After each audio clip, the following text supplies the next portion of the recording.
Dear friends, स्वागत है आपका आपके अपने यूट्यूब चैनल इंग्लिश वाटिका में। जी हाँ दोस्तों, English Vatika garden for language learners. Friends, मैं हूँ समीर सर, आपका होस्ट, आपका इंग्लिश एजुकेटर। दोस्तों, हम अभी जिस सेगमेंट को सीख रहे हैं वो बिहार बोर्ड क्लास 10th के स्टूडेंट्स के लिए है। जी हाँ दोस्तों, बिहार बोर्ड क्लास 10th के स्टूडेंट्स के लिए हम लोग वीवीआई ऑब्जेक्टिव क्वेश्चंस सीख रहे हैं, जिसके अंतर्गत हम लोगों ने पनोरमा प्रोज सेक्शंस के 100 क्वेश्चंस देख लिए हैं। यदि आपने अभी तक नहीं देखा है तो आप हमारे चैनल के प्लेलिस्ट से जाकर उस वीडियो को देख सकते हैं। अभी के सेगमेंट में हम लोग पोइट्री सेक्शंस के ऑब्जेक्टिव क्वेश्चंस कर रहे हैं और उसी क्रम में आज का पार्ट 2 है, जिसके अंतर्गत हम आज नए 25 क्वेश्चन सीखने वाले हैं। जी हाँ दोस्तों, वीवीआई 25 नए क्वेश्चंस। पोइट्री सेक्शन का पार्ट 1 ऑलरेडी अपलोड हो चुका है, जिसके अंतर्गत हम लोगों ने 25 क्वेश्चन कर लिया है और आज के इस वीडियो में हम फिर से नए 25 क्वेश्चंस करने वाले हैं। तो चलिए दोस्तों, देर न करते हुए शुरू करते हैं आज का सेगमेंट। और ये पहले स्लाइड का पहला प्रश्न, क्वेश्चन नंबर 26 है। According to the poem God made the country. जी दोस्तों, पहली कविता गॉड मेड द कंट्री के अनुसार where do you find a fields and groups. आप कहाँ पाते हैं फील्ड्स, मैदान, ग्रुप्स, वाटिकाओं को, इन सब चीज़ों को आप कहाँ पाते हैं। बहुत आसान प्रश्न है। ऑप्शन ए है villages, option B towns, option C both A and B यानी विलेजेस भी और टाउन्स भी, और option D none of these, इनमें से कोई नहीं। तो दोस्तों, आप मैदान कहाँ देखते हैं, बहुत आसान प्रश्न है। ग्रुप्स, हरे भरे पेड़ पौधे कहाँ नजर आते हैं, शहर में तो नज़र आती नहीं है।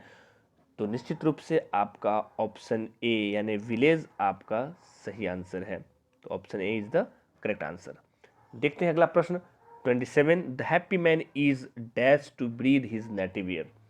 एक खुशहाल व्यक्ति डैश है टू ब्रीद, सांस लेकर, हिज नेटिव एयर, अपने नेटिव प्लेस पे।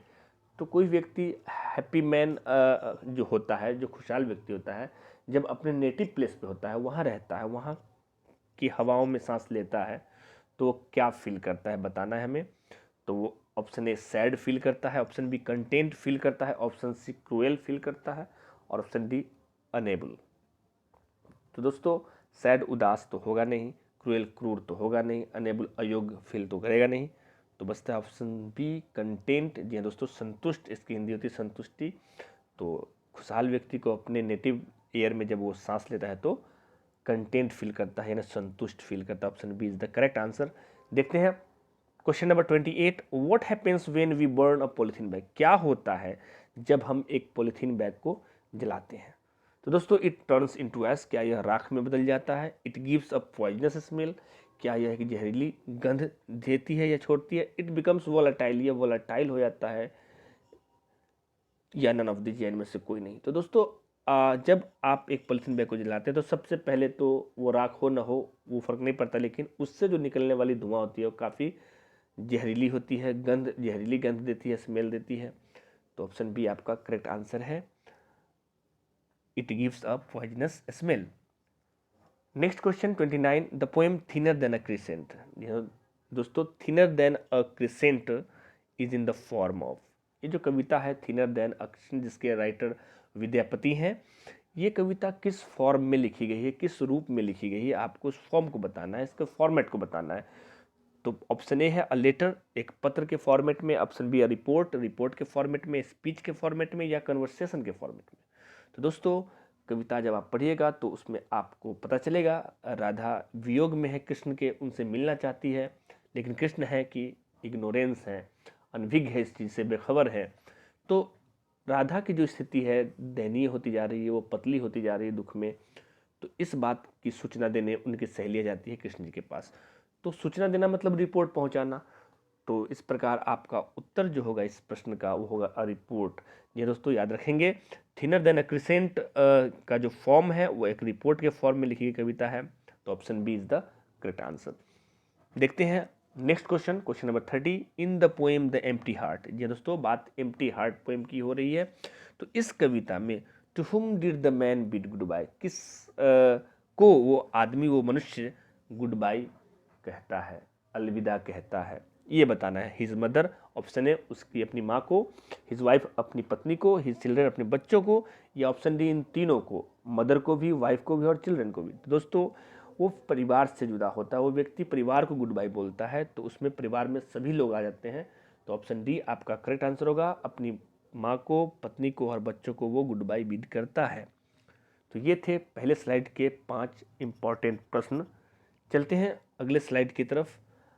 अगला स्लाइड का जो पहला प्रश्न है, क्वेश्चन नंबर 31, वो है कोयल नामक कविता से। जी दोस्तों, कोयल बहुत ही अच्छी कविता है। तो इस प्रश्न में कवि पूछता क्या है, समझाना देते तो हमको याद हो जाता है। The poet ask the koel what has dash her. कवि पूछता है कोयल से what has dash her. What has dash her option है टोल्ड हर, उसे किसने क्या बोला है। What has dash her option B forgotten her, कोई उसे भूल गया है। What has dash her option C hurt her, किसी ने उसे दुख या चोट पहुंचाया है। व्हाट हैज मेड हर, उसने किसी ने उसे क्या बनाया है। तो दोस्तों कोयल बेचैन है, रेस्टलेस है इस कविता में, मतलब वो कहीं ना कहीं हर्ट है, किसी न किसी ने उसे चोट पहुंचाया है। तो इस हिसाब से ऑप्शन सी आपका सही उत्तर होगा, हर्ट। देखते हैं question number 32, dash but what a stout human figure the poet is referring to the. ये दोस्तों कभी इस लाइन के माध्यम से क्या रेफर कर रहा है ये बताना है। तो ये सबसे पहले ये पंक्ति जो ये लाइन है वो किस कविता से ली गई है। दोस्तों द स्लीपिंग पॉटर एक कविता है जिससे इस पंक्ति को लिया गया है, और इस पंक्ति में किसी ह्यूमन फिगर को बताया जो बिल्कुल स्टाउट है। स्टाउट का मतलब है तगड़ा, लंबा चौड़ा मजबूत जो ह्यूमन फिगर है, तो वो किसका है। तो चूंकि कविता का नाम स्लीपिंग पॉटर है तो आंसर आप समझ गए होंगे। ऑप्शन ए फिर भी मैं बता दे रहा हूँ, माउंटेन क्लाइंबर है। ऑप्शन बी पॉटर है। ऑप्शन सी डॉक्टर है। ऑप्शन डी लॉयर है। तो डॉक्टर लॉयर तो ऐसे भी नहीं होगा, तो या तो ऑप्शन ए माउंटेन क्लाइंबर या पॉटर। तो कविता चूंकि स्लीपिंग पॉटर के बारे में है, एक कुली के बारे में है, तो option B is the correct answer, Potter.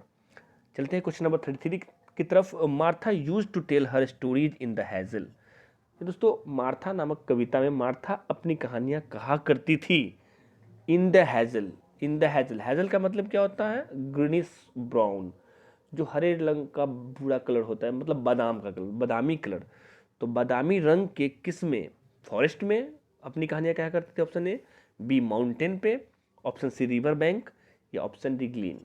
तो दोस्तों इसमें हैजल के साथ ग्लीन वर्ड ऐड किया गया कविता में। तो हैजल बादामी रंग की और ग्लीन बोलते हैं घाटी की, जो पहाड़ों से घिरी होती है घाटी, उसमें। तो मार्था अपनी कहानियां हैजल ग्लीन में सुनाया करती थी। तो ऑप्शन डी आपका करेक्ट आंसर है।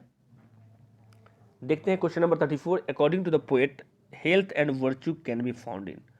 कवि के अनुसार स्वास्थ्य और सद्गुण, जी स्वास्थ्य और सद्गुण कहाँ पाए जा सकते हैं। स्वास्थ्य और सद्गुण टाउन्स में पाए जा सकते हैं। ऑप्शन बी सिटीज़ में, नगरों में, विलेजेस गाँवों में, या फैक्ट्रियों में। दोस्तों स्वास्थ्य की बात हो और सद्गुण की बात हो तो गांव का जो इन्वायरमेंट होता है बिल्कुल प्योर होता है, वहाँ पे स्वास्थ्य बहुत अच्छे रहते हैं और वहाँ के लोगों में सद्गुण ज़्यादा होता है, वहाँ पे छल कपट ईर्ष्या कम होती है। तो आप कह सकते हैं कि ऑप्शन सी विलेज आपका करेक्ट आंसर है, कि health and virtue can be found in villages. देखते हैं इस स्लाइड का last question 35, in the poem ode on solitude. In ode on solitude नामक कविता में where is the happy man content to live. एक खुशहाल व्यक्ति कहाँ रहने में संतुष्टि फील करता है, संतुष्ट महसूस करता है। इन अ टाउन, एक शहर में, किसी शहर में। Option A be in his own ground, अपनी ग्राउंड पे रहने पे, अपनी धरती पे रहने पे, और इन द हेवन, स्वर्ग में रहने पे, और इन द ऑर्चार्ड, बगीचों में। तो दोस्तों स्वर्ग का तो पता नहीं है, लेकिन हम कह सकते हैं कि कोई भी खुशहाल व्यक्ति संतुष्टि फील करता है अपनी ग्राउंड, अपनी धरती पे रहने में। जी दोस्तों, तो ऑप्शन बी आपका करेक्ट आंसर है। तो ये थे इस स्लाइड के 5 इंपॉर्टेंट प्रश्न। I hope you got it well. चलिए देखते हैं अगले स्लाइड का अगला प्रश्न, यानी क्वेश्चन नंबर 36।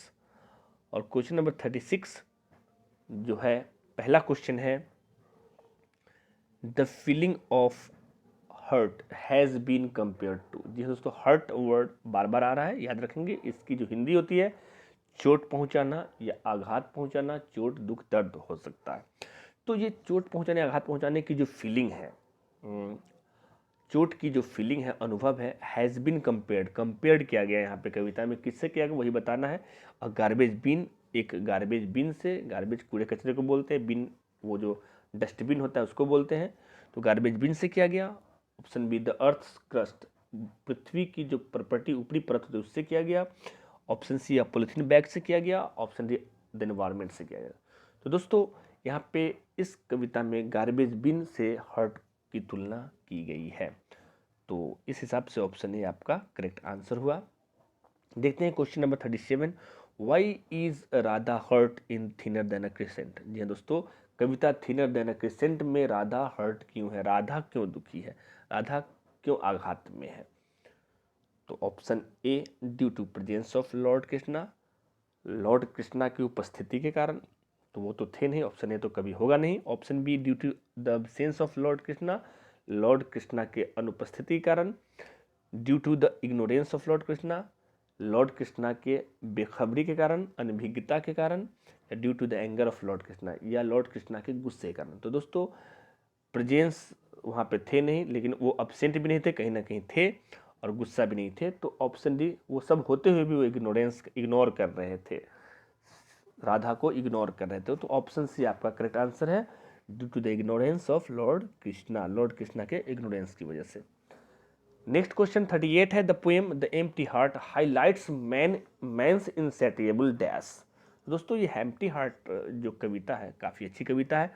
इसमें मैन के विश को पूरा किया जाता है, लेकिन उस कविता में कवि एक प्रकाश डाला है, उसने ये रोशनी डालने की कोशिश की है, क्या, मैंस इनसैटिएबल डैश।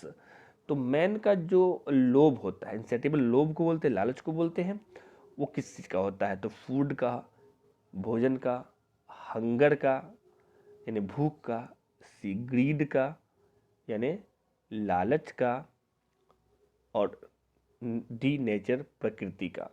तो दोस्तों इंसेटिबलनेस मैन तो होते ही हैं, तो उनके अंदर, मनुष्य के अंदर जो इंसेटिएबलनेस होता है, लोभ होता है, वो ग्रीड तक जाता है, लालच तक जाता है। तो ऑप्शन सी आपका करेक्ट आंसर है, ऑप्शन सी। देखते हैं question number 39, what does the flaming soul of the koel. ये दोस्तों कोयल नामक कविता से लिया गया प्रश्न है। Ask in the poem Koel. Clear है। तो कोयल नामक कविता में कोयल जो है, जो फ्लेमिंग सोल ऑफ द कोयल है, फ्लेमिंग सोल मतलब होता है प्रज्वलित आत्मा, मतलब ज्वलंत आत्मा, जो आग लगी, आत्मा के अंदर आग लगी किसी वजह से। तो वो क्या पूछती है कोयल से, उसकी आत्मा क्या पूछती है। तो उसकी आत्मा क्या जानना चाहती है, wants to know where its lover is, ये जानना चाहती है कि उसका प्रेमी कहाँ है, या ये जानना चाहती है अबाउट इट कि उसका लक्ष्य कहाँ है, क्या है, या wants to know about its nest, वो अपने घोंसले के विषय में जानना चाहती है, या नन ऑफ दिस, इनमें से कुछ नहीं। तो दोस्तों कोयल परेशान है, उसकी फ्लेमिंग सॉल उससे पूछती है कहाँ उसका प्रेमी है, वो दुख है, दुख में है। तो यहाँ पे आपका ऑप्शन ए इस हिसाब से करेक्ट आंसर है, the flaming soul of the koel wants to know where its lover is, उसकी प्रेमी कहाँ है, प्रेमिका कहाँ है। देखते हैं इस स्लाइड का अंतिम प्रश्न, question number 40, the sleeping Potter is challenging. ये दोस्तों कविता स्लीपिंग पॉटर है, उसमें पॉटर जो है वो चैलेंज कर रहा है, चुनौती दे रहा है किसको, द फॉरेस्ट जंगल को, द माउंटेन पहाड़ों को, द रिवर नदियों को, द फुटपाथ फुटपाथ को। तो दोस्तों इस में जो पॉटर है वो चैलेंज देता है माउंटेन को, वो उसको चढ़ता है, बोझ लेकर चढ़ता है उस पर, तो चैलेंज किसको दे रहा है, माउंटेन दे। तो ऑप्शन बी आपका करेक्ट आंसर है। तो दोस्तों ये थे इस स्लाइड के 5 इंपॉर्टेंट प्रश्न। चलिए देखते हैं अगले स्लाइड के अगले प्रश्नों को। तो क्वेश्चन नंबर 41 शुरू कर रहे हैं। क्वेश्चन नंबर 41 है, इन the poem Martha what is the colour of मार्थाज eyes. ये दोस्तों मार्था कविता जब पढ़ेंगे तो उसमें मार्था जो कहानियाँ कहती है उसकी आंखों के क्या रंग है। कलर ऑफ मार्थाज आइज क्या है, ग्रे है, भूरी है, ब्लू है, नीली है, ब्लैक है, काली है, या ना इनमें से कोई नहीं है। दोस्तों ना उसकी आंखें ब्लू है ना ब्लैक है बल्कि ग्रे है यानी भूरी है। Option A is the correct answer. देखते हैं अगला प्रश्न 42। There only minds like yours can do no harm is from. ये दोस्तों ये एक कविता की फिर से एक पंक्ति दी गई। इस पंक्ति को बताना है कि ये किस कविता से ली गई पंक्ति है। दोस्तों देयर ओनली माइंड्स, पहले पंक्ति समझते हैं।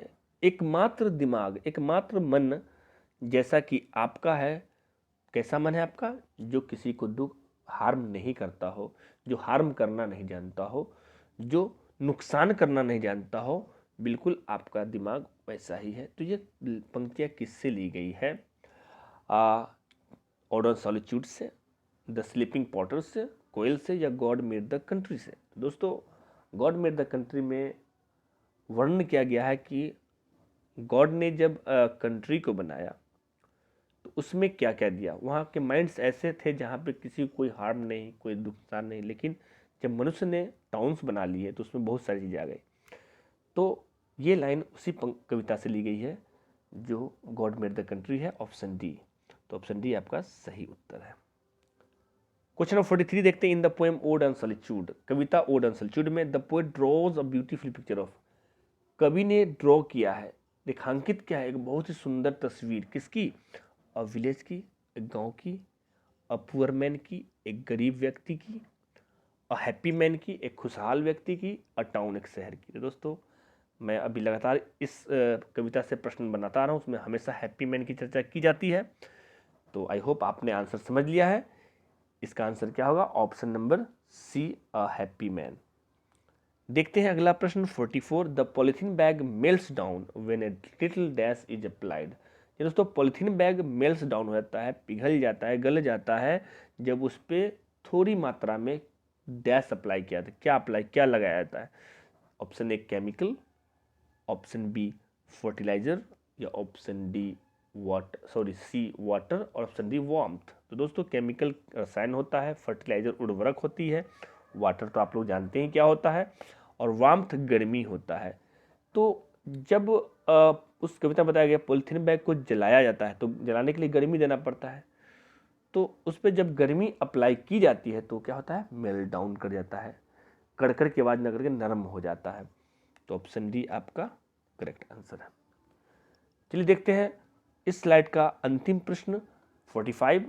राधाज टीयर्स। दोस्तों बात हो रही है थिनर देन अ क्रिसेंट से। उसमें राधा के जो आंसू हैं हैव कार्व्ड ए। तो कार्व का मतलब होता है नक्शा बना देना, किसी चीज़ की कढ़ाई कर देना।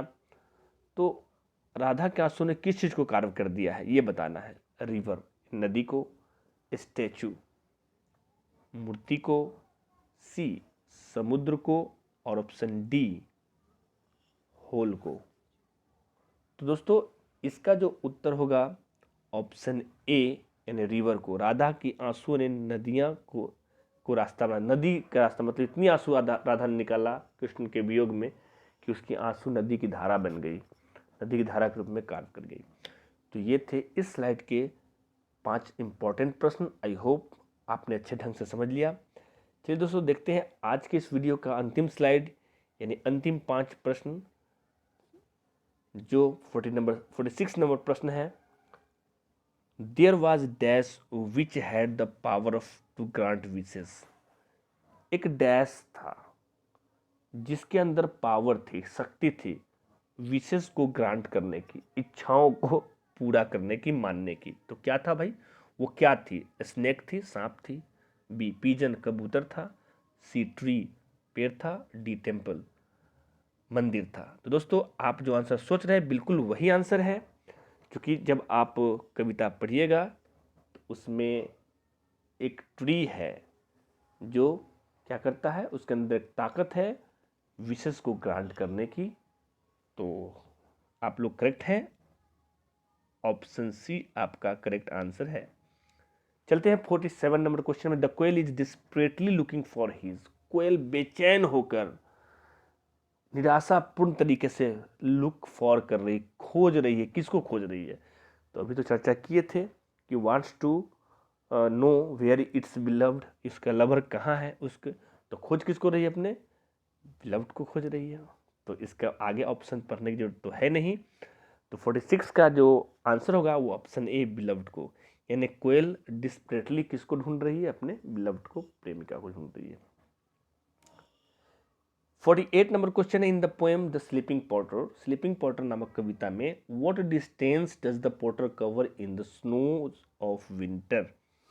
तो कितनी दूरी तय करता है वो कुली स्नोज ऑफ विंटर, यानी सर्दियों में जो बर्फबारी होती है उस बर्फबारी में वो कितने किलोमीटर की दूरी तय करता है? पहला ऑप्शन 5 माइल्स, 5 मील की दूरी। दूसरा ऑप्शन बी 6 माइल्स, 6 मील की दूरी।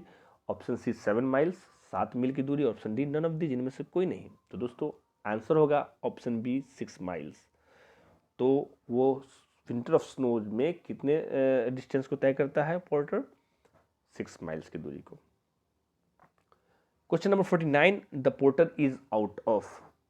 पोर्टर के अंदर कमी है। किस चीज़ की कमी हो जाती है पोर्टर के अंदर, उस कुली के अंदर? तो ऑप्शन ए करेज की, ऑप्शन बी ब्रीद की, ऑप्शन सी मनी की, और ऑप्शन डी एनर्जी की। दोस्तों जैसा कि आप जानते हैं स्लीपिंग पोर्टर 6 मील की दूरी तय करता है सामान को लेके, तो ये बड़ी शारीरिक काम करता है, बहुत कठिनाई से। तो वो उसके अंदर कमी किस कहेगी? तो शारीरिक काम की तो ब्रीथ की कमी होती है, सांस की कमी होती है। तो ऑप्शन बी आपका करेक्ट आंसर है।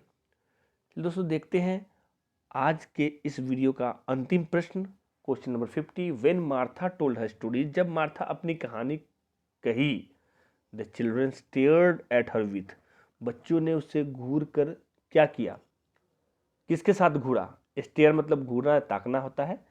तो जॉय के साथ, खुशी के साथ, ईज आराम के साथ, टेंशन तनाव के साथ, और टेंशन ध्यान के साथ। तो आप पे छोड़ता हूँ इस प्रश्न का उत्तर, बताइए किसके साथ? तो बच्चों ने उसको देखा या उसको सुना बिल्कुल आराम से। तो option B is the correct answer, ease के साथ।